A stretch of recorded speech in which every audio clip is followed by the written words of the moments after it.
여러분이 어떤 주식을 가지고 있다고 한번 생각해 봅시다. 어떤 주식을 가지고 있는데 그 주식이 오를 것이 확실하다면, 오를 것이 분명하고 확실합니다. 실제로는 이거 우리가 알 수가 없죠. 근데 우리 가정을 해보는 겁니다. 어떤 주식이 오를 것이 확실하다면 그 주식을 가지고 있지만 더 사시겠습니까? 아니면 가지고 있는 걸 팔아버리시겠습니까? 당연히 더 사겠죠. 주식이 오를 것이 확실하기만 하다면 당연히 사야 되는 겁니다. 한 가지 조건을 더 붙여보겠습니다. 그런데 그 확실히 오를 그 주식이 지금은 떨어지고 있는데 그냥 폭락을 하고 있다면 어떻게 하시겠습니까? 반드시 그 주식은 오를 건데 그냥 오르는 정도가 아니라 100만 배 오를 겁니다. 그런데 지금은 폭락하고 있습니다. 그러면 사시겠습니까? 파시겠습니까? 당연히 더 많이 사야죠. 오를 것이 확실한데 폭락하고 있다면 폭락은 오히려 좋은 거잖아요. 떨어지면 더 많이 살 수 있고 더 많이 사면 더 많은 이득을 얻을 수 있는 거죠.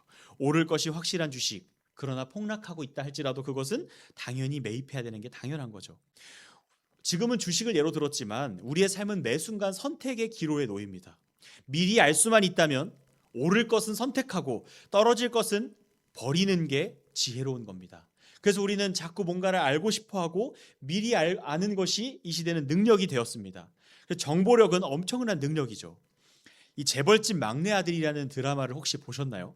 이 한국에서 한때 잠시 유행했던 드라마인데 이 드라마의 내용을 잠깐 요약해서 알려드리면 이 우리나라 이 대한민국의 경제 발전에는 수많은 요인들이 있었죠. 어떨 때 어떤 일이 벌어져서 어떤 것이 폭락하고 폭등하고 어떤 땅값이 오르고 어떤 것은 망하고 막 이러면서 대한민국이 발전을 해왔습니다. 그런데 이 재벌집 막내 아들 드라마의 막내 아들로 나오는 이 주인공이 이 대한민국 역사의 모든 내용을 다 알고 있는 그런 상황이에요.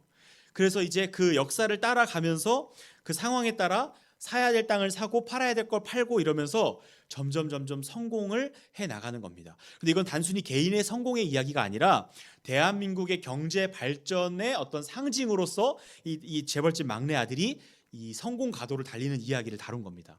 다 알고 있으니까 살 걸 사고 팔 걸 파는 거예요. 근데 사람들은 생각합니다. 그걸 왜 사? 그 주식을 왜 사? 그 땅을 왜 사? 그 땅을 왜 팔아? 그 주식을 왜 팔아? 이러고 있는 겁니다. 그런데 결국 그 이상한 행동이 엄청난 성공의 결정적인 요인이 되는 거죠. 세상에선 주식과 찌라시가 중요하고 정보를 미리 얻는 것이 너무너무 중요합니다. 항상 내가 알면 이미 늦은 거죠. 그만큼 정보를 미리 얻는다는 건 어렵고 대단한 능력입니다.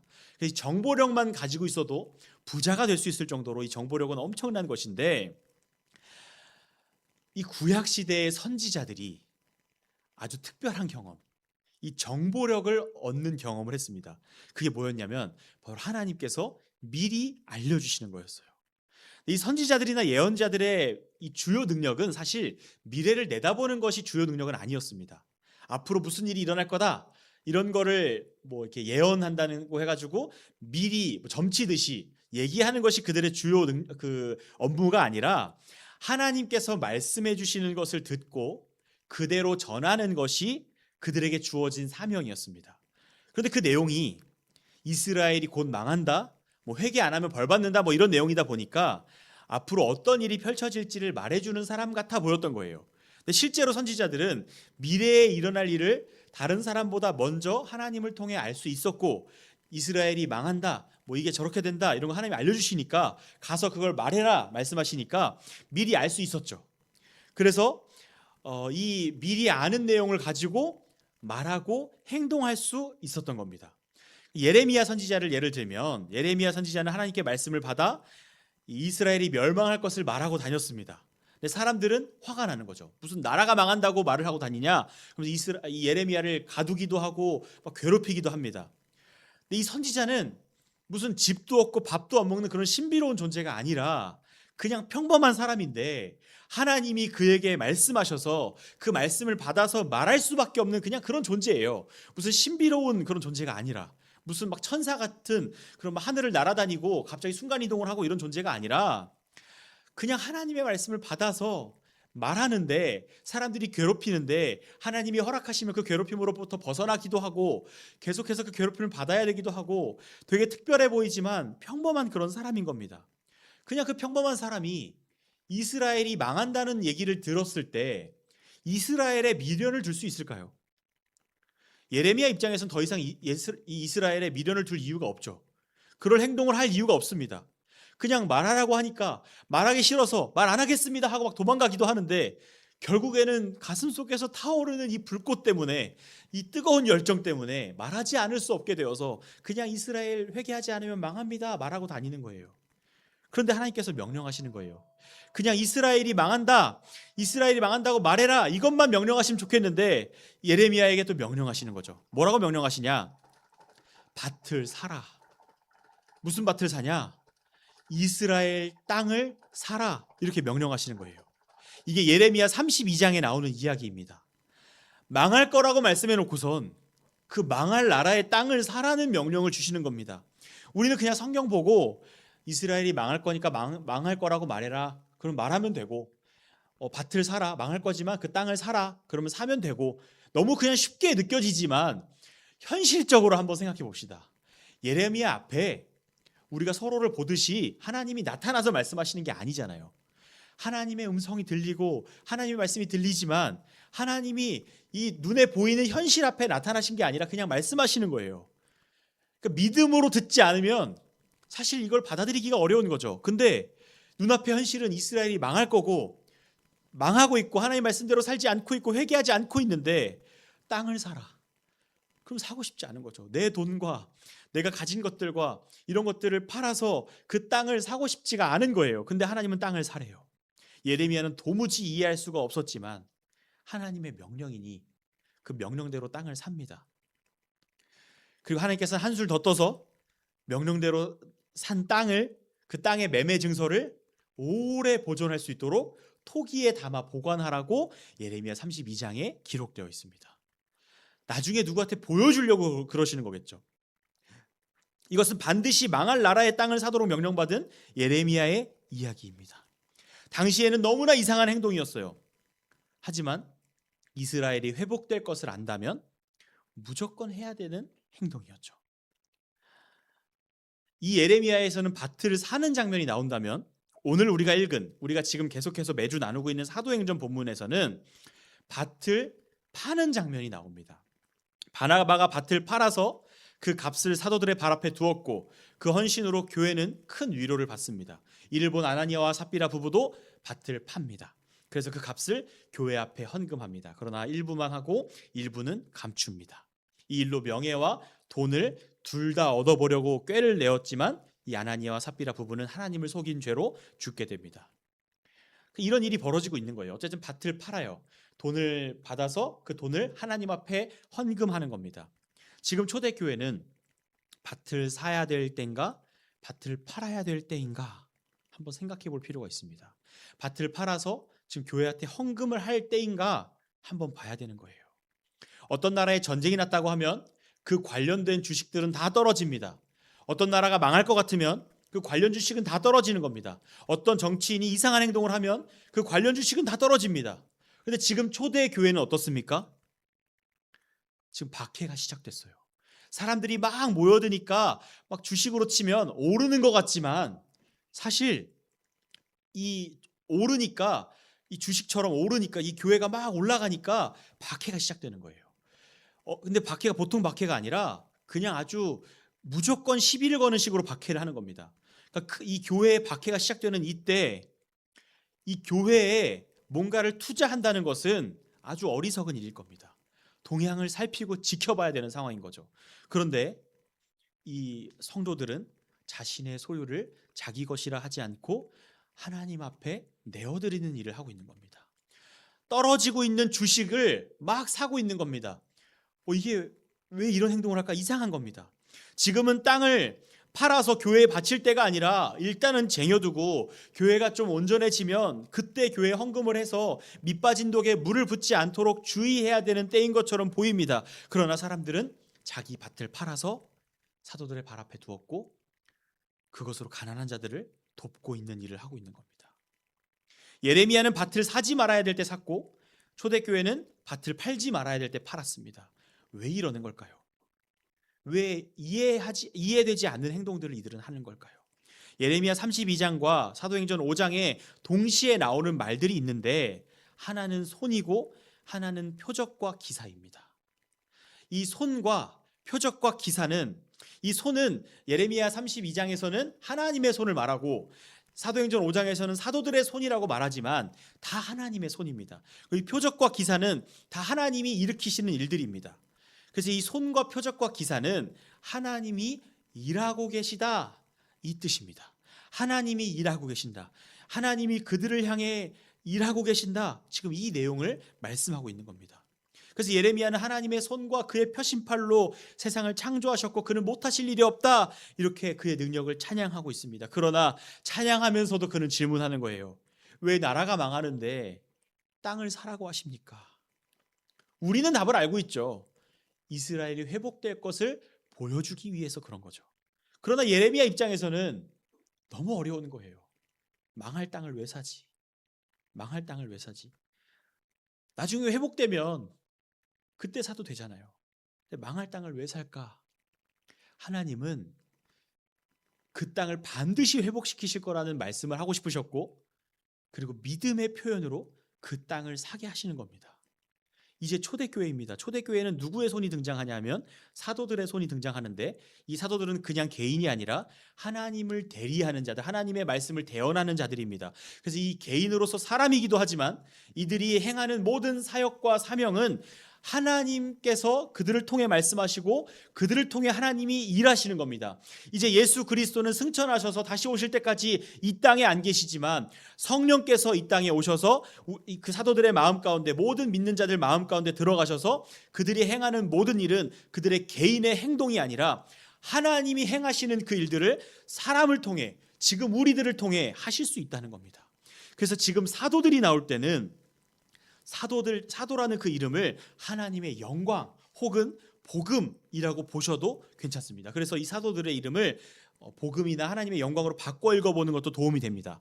그래서 사도들의 손을 통해 무슨 일이 벌어졌다 그러면 하나님의 영광의 손이 표적과 기사를 많이 일으켰다, 사도들을 가뒀다 그러면 복음을 가뒀다, 이렇게 읽어보는 것도 도움이 됩니다. 모든 사도라는 말을 다 바꾸면 안 되지만 이런 느낌으로 한번 읽어보는 것도 도움이 되는데요, 이 사도들의 손을 통해 민간의 표적과 기사가 많이 나타났다고 말씀합니다. 하나님이 일하고 계신 거죠. 하나님이 교회를 향해 일하고 계신 겁니다. 교회는 몰락하고 있지만, 교회는 폭락하고 있지만 하나님이 그 폭락하는 교회를 향해 일하고 계시는 거예요. 예레미야가 표적과 기사가 나타날 때 하나님이 일하실 때 무슨 행동을 했죠? 사지 말아야 할 땅을 사는, 이해할 수 없는 행동을 했습니다. 하나님이 일하시면 이해할 수 없는 일을 하게 됩니다. 지금 표적과 기사가 사도들의 손을 통해 일어나고 있습니다. 그들이 본 것은 상황과 현실이 아닙니다. 지금 교회가 어떻게 되고 있는지, 사람은 많아지는데, 사람은 점점 몰려드는데 그래서 이 교회가 잘 되고 있는 건가? 근데 그게 아니라 박해가 있고 어려움이 있고 이제는 망할 일만 남았는데, 그들이 본 것은 그 현실이 아니라, 돈도 없고 망할 일만 남은, 고난받을 일만 남은 그 현실이 아니라 하나님의 손을 본 겁니다. 그 하나님의 손이 닿는 곳에는 영광이 가득해질 것이고, 하나님의 손이 닿으면 그것이 무엇이든 간에 그것이 영광스러워질 것이라고 믿었고, 그들은 하나님의 손이 닿아 있는 그곳을 향해 자신들의 모든 것을, 물질과 시간과 모든 마음을 쏟아붓고 있는 겁니다. 그래서 그들은 망할 것이 분명해 보이는 이 교회에 땅을 팔아서 다 바쳐버리는, 이해할 수 없는 행동을 하고 있는 겁니다. 지금 교회 분위기는 어수선합니다. 하나님을 속이다가 부부가 죽어나갔습니다. 그리고 복음을 전한다고 지도자들을 잡아다가 신문하고 때리고 풀어줍니다. 얼마나 무서웠을까요?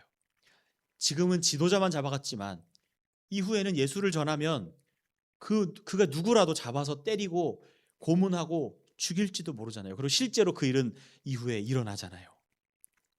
그 사람들이 교회에 함부로 들어오지 못했다고 말씀합니다. 13절에 그 나머지는 감히 그들과 상종하는 사람이 없으나 백성이 칭송하더라.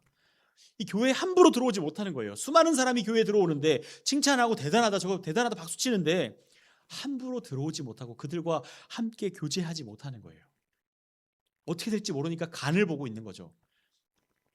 함부로 들어가서 자신의 삶을 내어드리지 못하고 그냥 발만 동동 구르고 있는 겁니다. 그런 사람들이 많았다는 거예요.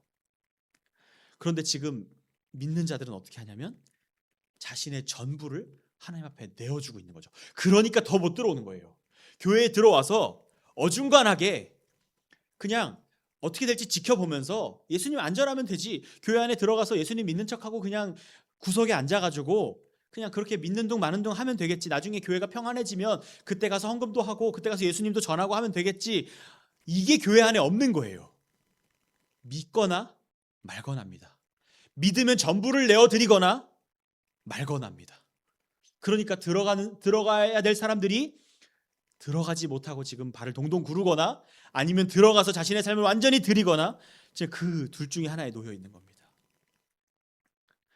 근데 지금 이 교회 안에 들어온 사람들이 어떤 행동을 하냐? 이 교회 안에 들어온 사람들은 그냥 병 고쳐보려고, 그냥 귀신 들려서 그 귀신 쫓아보려고 그냥 치유 집회 쫓아다니는 사람들이 아닙니다. 지금 예수님 믿으면 박해를 당하고 있는데 그 박해를 무릅쓰고 믿은 자들이에요. 믿은 자들이 와서 이 베드로의 그림자라도 덮여볼까 싶어서 그 앞에 병자들을 데려다 놓는 겁니다. 병자들, 귀신 들린 자들이 와서 다 나음을 입으니까 결박에서 풀려나서 자유를 누리고 싶은 사람들이 몰려드는데 무분별하게 와서 교회에 등록하고 그냥 교회에 와서 막 몰려드는 것이 아니라 복음을 믿는 사람들, 그 복음에 자신의 삶을 내어드릴 사람들이 교회에 오고 있는 겁니다. 예수님 믿는 사람들이 정말로 몰려들고 있는 거예요. 근데 그들이 바라는 것이 뭐냐면, 뭘 받냐면 하나님의 영광을 받고 그 영광 앞에 서서 그 영광의 그림자라도 덮여보고 싶어서 그 영광 앞으로 나아가고 있는 겁니다. 하나님의 영광 앞에 서면 그 그림자에 스치기라도 하면 우리 인생은 뒤집어진다는 것을 그들이 알고 있었던 겁니다. 그래서 그 영광에 자신의 삶을 내어드리고 자신의 삶을 완전히 다 그 영광에 바치는 겁니다. 우리가 가진 인생의 문제가 무엇일까요? 인생의 문제 많죠. 살면서 끊임없이 우리는 고민하고 끊임없이 어려움과 고민과 그런 절망 가운데 걸어갈 때가 많죠. 만약에 교회만 다니면 우리를 힘들게 하는 문제들이 다 해결된다고 한번 생각해 봅시다. 그럼 교회 당연히 다니죠. 그런데 문제가 해결되면 천국 시작인가요? 아니죠. 또 다른 문제가 시작됩니다. 예수 믿으면 내가 지금 고민하는 거 다 해결해 주면 교회 다니겠다 생각하는 사람이 교회 다녔더니 그 문제가 정말로 해결됐는데 사람들이 예수 믿는다고 죽이겠다고 찾아오고 괴롭히고 결국 사업을 망하게 하고 때리고 가족들을 잡아가고 이런다고 생각해 보세요. 그 문제가 해결된 게 아니잖아요. 더 큰 문제가 찾아온 거잖아요. 세상의 관점에서는 그런 의미에서 교회는 몰락 중인 겁니다. 교회는 망하고 있는 거예요. 그럴 때 어떤 마음이 들어야 될까요? 차라리 믿지 말걸, 교회 가지 말걸, 이런 생각이 들지 않을까요? 이스라엘 백성들은 450년 동안 이집트에서 노예로 살다가 하나님의 엄청난 능력으로 이집트를 탈출합니다. 출애굽기에 그 내용이 아주 상세하게 기록되어 있죠. 무슨 일이 벌어지죠? 엄청난 일들이 막 벌어집니다. 10가지 재앙이 내리고 그 다음에 막 도망가는데 열심히 200만 명이 도망갑니다. 그런데 뭘 만나죠? 홍해를 만납니다. 바다를 만나요. 어떻게 해야 되죠? 어린이 찬양도 있잖아요. 걸어서 아니, 배 타고 아니, 홍해가 갈라진 겁니다. 그걸 보면은 안 믿기가 더 어렵지 않을까요? 아니, 눈앞에서 바다가 갈라지는데 안 믿기가 더 어렵지 않을까요?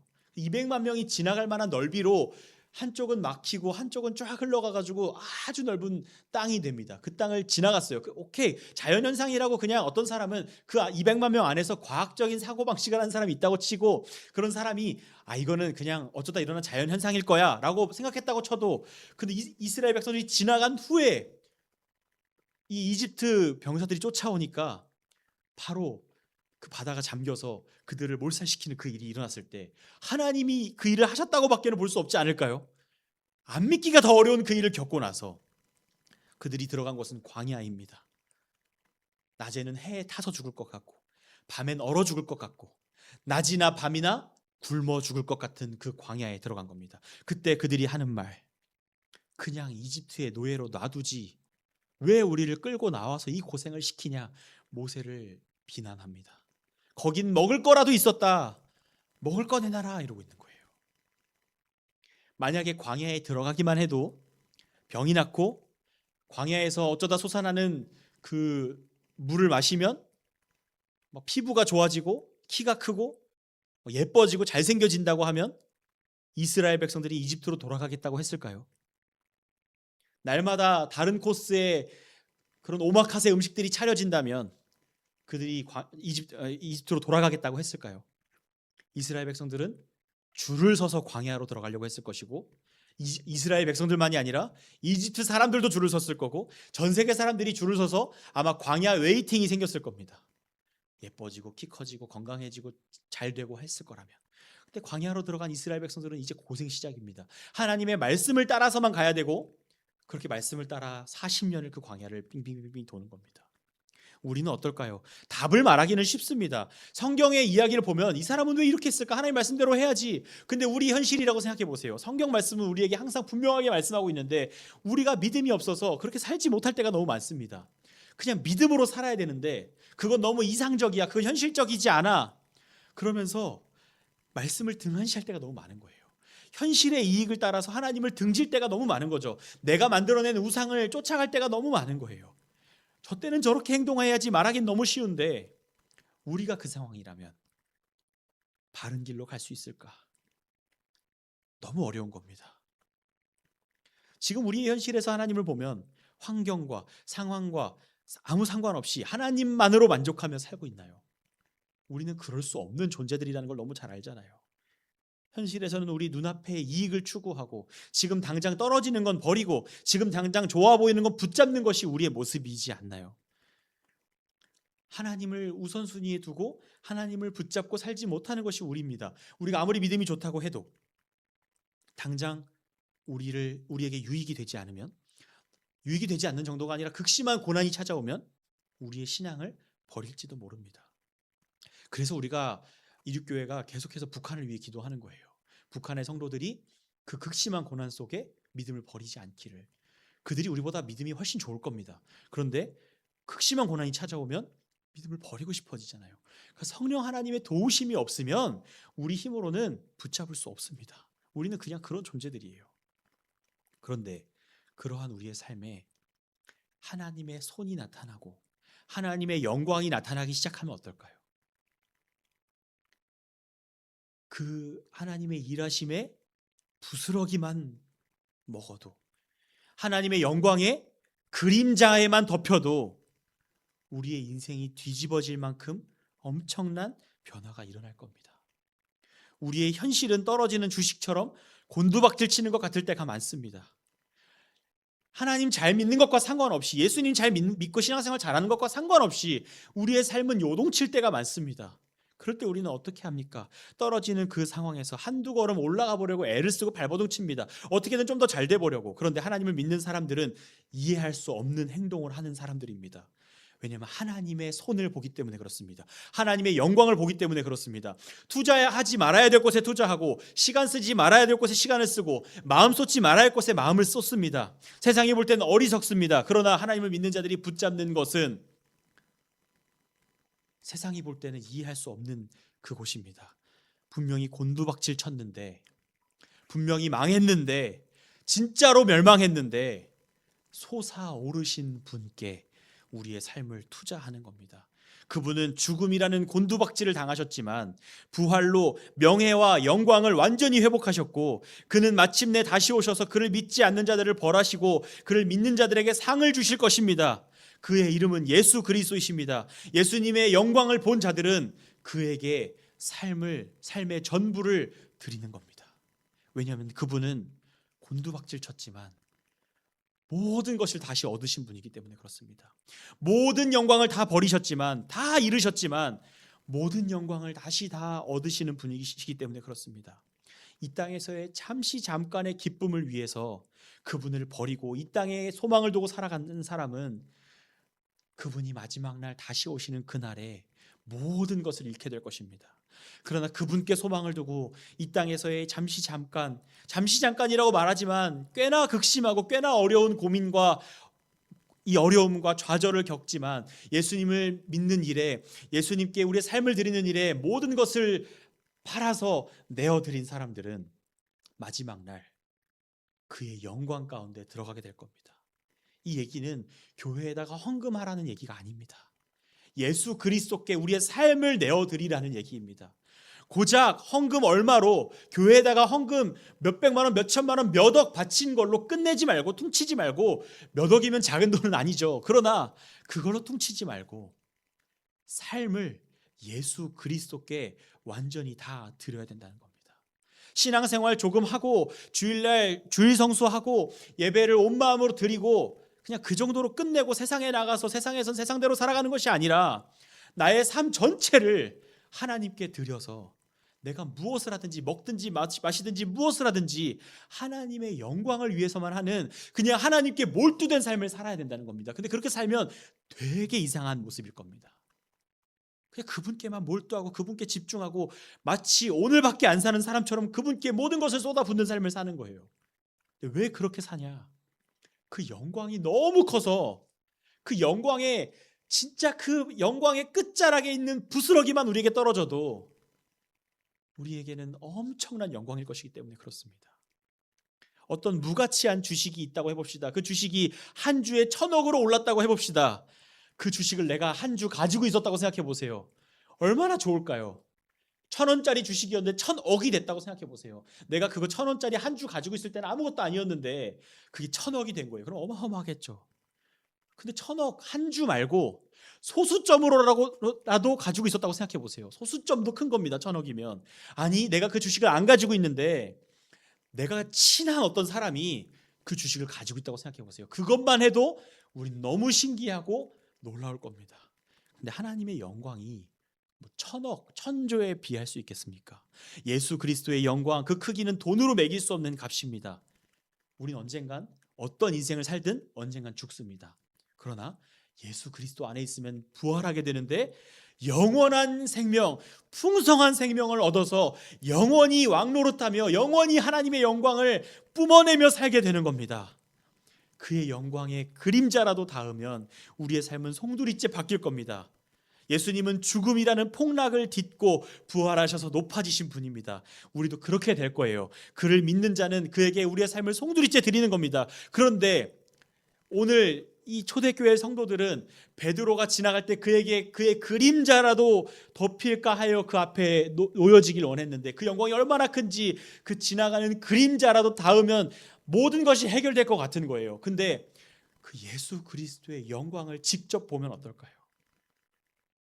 그 예수 그리스도가 그의 사명을 대신 맡겨서 그냥 그 일을 하고 있는 심부름꾼인 이 베드로의 그림자에만 덮여도 모든 것이 해결될 거라고 느꼈던 그들인데 우리는 그 베드로의 그림자, 예수님의 영광의 그림자가 아니라 그 예수 그리스도라는 그 영광의 광채를 직접 만지고 보고 누릴 수 있게 될 거잖아요.